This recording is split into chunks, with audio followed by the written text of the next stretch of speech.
Good evening मित्रांनो. हे 9 March 2026 mathematics part 2चा paper आहे. यामध्ये क्वेश्चन नंबर 5 त्याच्यातला हा जो दुसरा क्वेश्चन आहे तो मी ते वाचन करून दाखवतो. 2 eagles are flying in the sky at a height of 10√3 metre above the ground. A boy standing at a point on the ground looks towards the eagles, making angles of elevation of 60 degree and 30 degree respectively. Find the distance between these two eagles.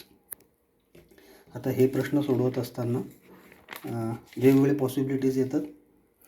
तुम्ही हे figure observe करू शकता.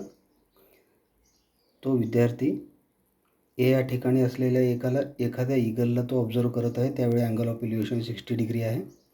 आणि बी या ठिकाणी दुसरा eagle आहे जे सेम हाईटवरती उडत आहे. त्याच्याकडे बघत असताना अँगल ऑफ एलिव्हेशन असणार आहे 30 डिग्री. आता असे पोझिशन जर आपण विचारात घेतलं तर मॉडेल आन्सरमधील उत्तरापेक्षा वेगळे उत्तर इथं येणार आहे.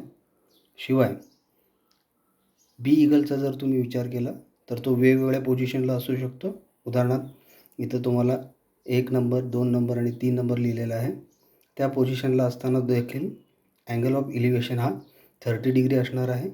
पण ए ईगल आणि बी ईगल यामधला जो डिस्टन्स आहे तो each and every time change होणार आहे.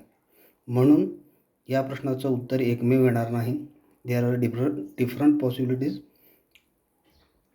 म्हणून इथं आपण या प्रश्नासाठी बोर्डनं प्रत्येक विद्यार्थ्याला ज्या विद्यार्थ्यांनी अटेम्प्ट केलेलं आहे त्यांना पूर्ण गुणदान द्यावं असं मला वाटतं.